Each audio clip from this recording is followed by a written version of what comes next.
Olá, você está no canal de audiobook Palavra da Bíblia. Eu sou Sidney Agenor e hoje vamos juntos à leitura do sermão de John Wesley, intitulado como Sobre o Espírito Santo. Sermão pregado em St. Mary's, Oxford, no domingo de Pentecostes, 1736. Agora, o Senhor é esse Espírito. 2 Coríntios, capítulo 3, versículo 17. O apóstolo estava mostrando como o ministério do Evangelho era superior ao da lei. Chegou o tempo em que os tipos e sombras devem ser deixados de lado e devemos ser convidados ao nosso dever pelos motivos viris e ingênuos de uma revelação clara e completa, aberta e livre da parte de Deus, e de forma alguma disfarçada por seus embaixadores. Mas o que ele principalmente insiste não é a maneira, mas o assunto de seu ministério, que nos fez ministros capazes, diz ele, do Novo Testamento. Não da letra, mas do Espírito, porque a letra mata, mas o Espírito vivifica. Aqui reside a grande diferença entre as duas dispensações, que a lei era de fato espiritual em suas demandas, exigindo uma vida consagrada a Deus na observância de muitas regras, mas não transmitindo assistência espiritual. Seu efeito era apenas matar e mortificar o homem, dando-lhe a entender que ele precisa estar em um estado de grande depravação, já que ele achava tão difícil obedecer a Deus e que, como mortes particulares eram por essa instituição infligidas por pecados particulares, então a morte, em geral, era apenas a consequência de sua pecaminosidade universal. Mas o ministério do Novo Testamento era o de um Espírito que dá vida, um Espírito, não apenas prometido, mas realmente conferido, que deveria capacitar os cristãos agora a viver para Deus e cumprir preceitos ainda mais espirituais do que os anteriores, e restaurá-los daqui em diante para a vida perfeita após as ruínas do pecado e da morte. A encarnação, pregação e morte de Jesus Cristo foram projetadas para representar, proclamar e comprar para nós este dom do Espírito e, portanto, diz o apóstolo, o Senhor é esse Espírito, ou Espírito. Essa descrição de Cristo foi um incentivo adequado para os judeus crerem nele, e ainda é uma instrução necessária para os cristãos para regular suas expectativas dele. Mas nós pensamos que esta era tornou particularmente necessário estar bem certo do que Cristo é para nós. Quando essa questão é resolvida de forma tão diferente pelos relatos piedosos, mais fracos, de alguns pretendentes à fé, por um lado, e pelos relatos mais claros, mas não perfeitamente cristãos, de alguns pretendentes à razão, por outro, enquanto alguns derivam dele uma justiça de Deus, mas em um sentido um tanto impróprio e figurativo, e outros não mais do que uma carta de perdão e um sistema de moralidade.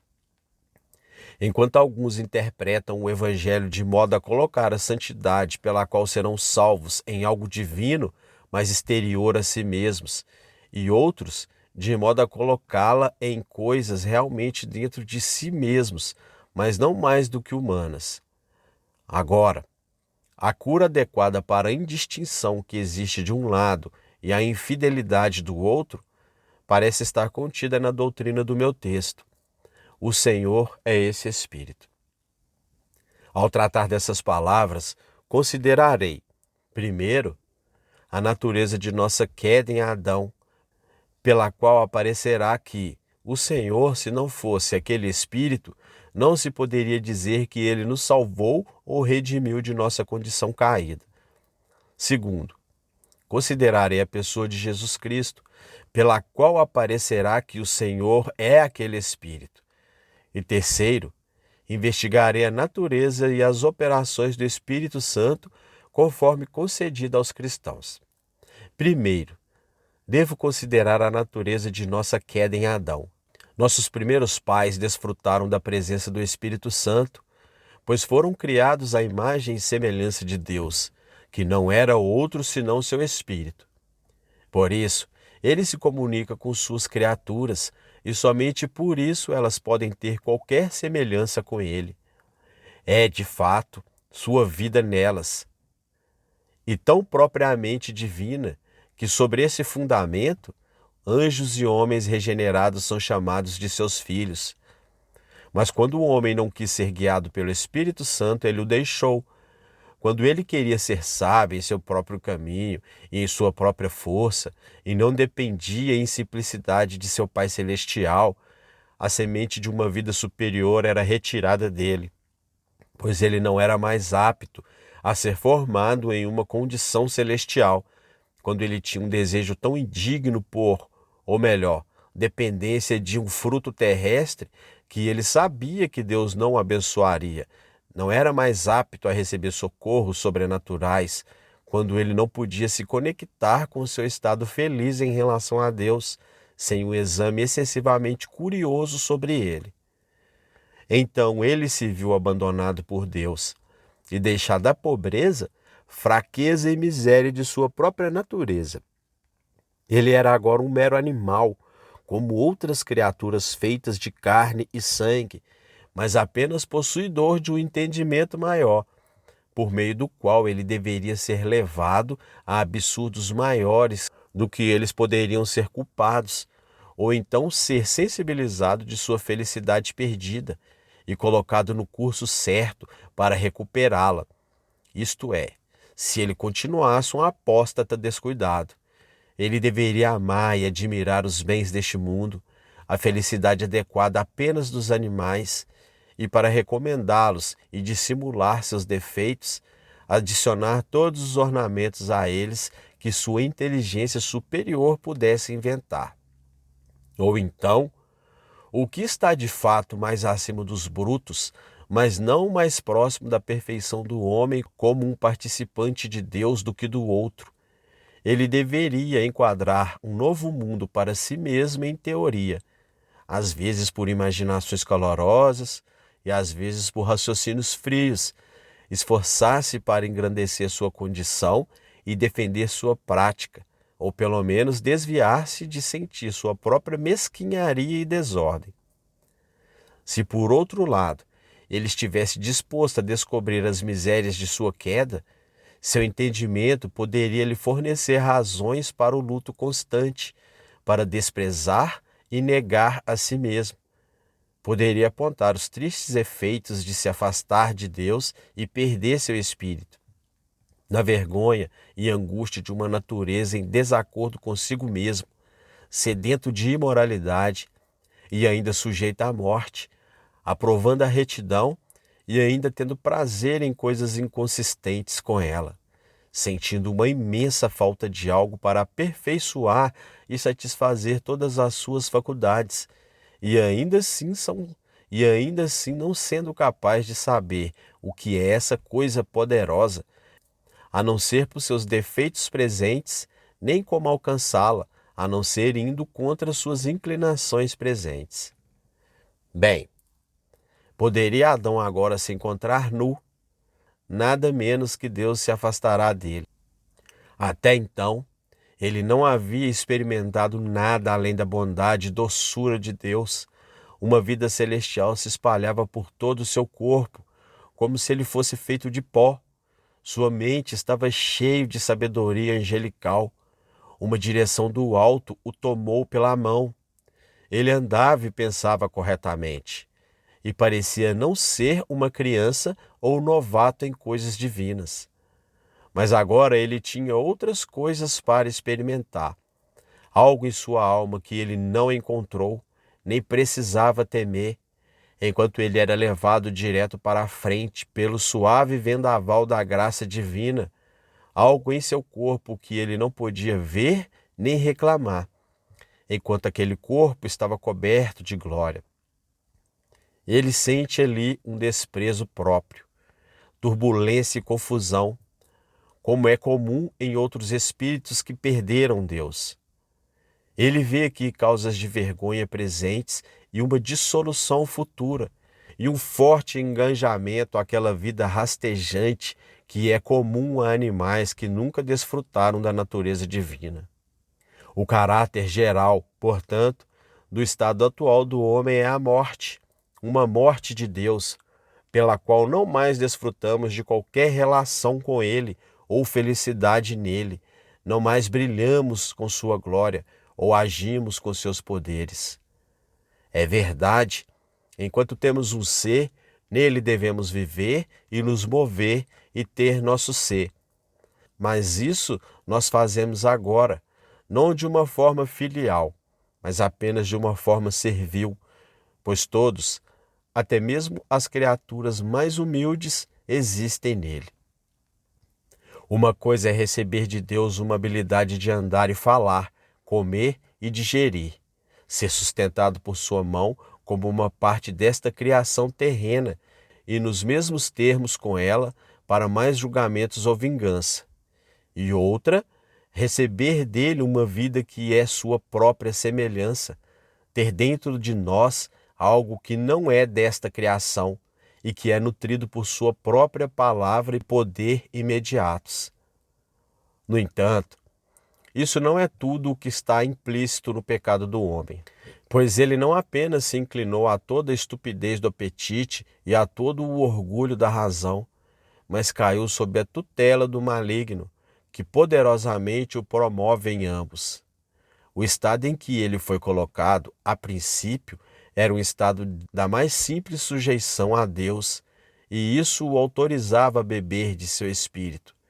Mas quando ele, não contente em estar realmente no paraíso, sob uma luz tão plena do semblante de Deus quando ele era capaz, deve conhecer o bem e o mal, e ficar satisfeito com bases racionais se era melhor para ele ser como era ou não, quando, desdenhando ser dirigido como uma criança, e ele deve passar tudo sozinho e buscar evidências melhores do que a voz do seu Criador e o selo do Espírito em seu coração. Então ele não apenas obedeceu, mas se tornou semelhante àquele filho mais velho do orgulho, e infelizmente teve direito a visitas frequentes, ou melhor, a uma influência contínua dele. Como a vida estava anexada à sua observância do mandamento, e consequentemente, aquele espírito que sozinho poderia formá-la para a vida verdadeira, habitava em seu corpo, assim, sendo sentenciado à morte por sua transgressão, ele agora estava entregue àquele que tem o poder da morte, isto é, o diabo, cujas impressões hostis e cruéis promovem a morte e o pecado ao mesmo tempo. Segundo este estado do homem, se Deus lhe enviasse um Redentor, o que esse Redentor deveria fazer por ele? Será suficiente para ele ser o promulgador de uma nova lei para nos dar um conjunto de preceitos excelentes? Não. Se pudéssemos mantê-los, isso sozinho nos faria felizes. Uma boa consciência traz ao homem a felicidade de ser consistente consigo mesmo, mas não a de ser elevado acima de si mesmo para Deus. O que cada pessoa descobrirá, afinal, é a coisa que ele quer. Ele será a fonte de uma justiça imputada e obterá o mais terno favor a todos os seus seguidores? Isso também não é suficiente. Embora um homem deva ser permitido ser justo e ser isento de toda punição, ainda assim, se ele é realmente escravizado às corrupções da natureza, como dotado desses privilégios de redenção, ele dificilmente pode se tornar fácil, e qualquer favor que ele possa receber de Deus aqui ou no futuro, sem uma comunicação de si mesmo, não é nem a cura de um espírito caído, nem a felicidade de alguém reconciliado. Não deve então o nosso Redentor ser, de acordo com o caráter de João, seu precursor, deu dele aquele que batiza com o Espírito Santo, a fonte restaurador disso para a humanidade, por meio do qual eles são restaurados a seu primeiro estado e ao gozo de Deus? E este é um argumento presuntivo de que o Senhor é esse Espírito. Segundo, mas parecerá mais claramente que ele é assim a partir da segunda coisa proposta, que foi a consideração da pessoa de Jesus Cristo. Ele foi alguém a quem Deus não deu o Espírito por medida, mas nele habitava corporalmente toda a plenitude da divindade. E de sua plenitude todos nós recebemos, e graça por graça. De fato, todas as comunicações da divindade que quaisquer criaturas poderiam receber eram sempre dele como a palavra de Deus. Mas tudo que a humanidade agora, em um estado terrestre, deveria receber, deve ser dele por meio daquele corpo, a princípio mortal, semelhante ao deles, e então glorioso, à semelhança de Deus, que ele tomou sobre si por causa deles.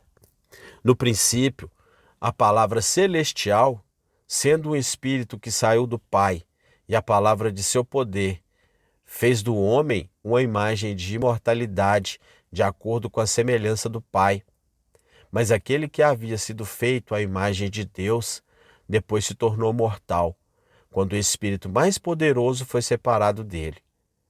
Para remediar isso, a palavra se tornou homem, para que o homem, ao receber a adoção, pudesse se tornar um filho de Deus mais uma vez, para que a luz do Pai pudesse repousar sobre a carne de nosso Senhor e viesse brilhante dali para nós, e assim o homem, sendo envolvido pela luz da divindade, pudesse ser levado à imortalidade. Quando ele se escarnou e se tornou homem, ele capitulou em si mesmo todas as gerações da humanidade, tornando-se o centro de nossa salvação, para que o que perdemos em Adão, mesmo a imagem e semelhança de Deus, pudéssemos receber em Cristo Jesus. Pelo Espírito Santo vindo sobre Maria e o poder mais alto a cobrindo, a encarnação de Cristo foi operada, e um novo nascimento, pelo qual o homem deveria nascer de Deus, foi mostrado, que assim como por nosso primeiro nascimento herdamos a morte, assim por este nascimento poderíamos herdar a vida. Isto não é outro senão o que Paulo nos ensina. O primeiro homem, Adão, foi feito uma alma vivente, mas o segundo Adão foi feito um espírito vivificante. Tudo que o primeiro homem possuía de si mesmo, tudo que ele nos transmitiu, é uma alma vivente, uma natureza dotada de uma vida animal e receptiva de um espiritual. Mas o segundo Adão é e foi feito para nós um espírito vivificante. Por uma força dele como nosso Criador, fomos a princípio elevados acima de nós mesmos. Por uma força dele como nosso Redentor, viveremos novamente para Deus. Nele está guardado para nós aquele suplemento à nossa natureza, do qual encontraremos necessidades mais cedo ou mais tarde, e que não pode ser contrabalançado por nenhuma assistência das criaturas ou qualquer melhoria de nossas próprias faculdades, pois fomos feitos para ser felizes somente em Deus, e todos os nossos labores e esperanças, enquanto não temos sede de nosso estado deificado, para participar tão verdadeiramente de Deus quanto fazemos da carne e sangue, para sermos glorificados em sua natureza, como fomos desonrados em nossa própria. São os labores e esperanças daqueles que se enganam completamente. A sabedoria divina sabia qual era a nossa consolação adequada, embora não soubéssemos.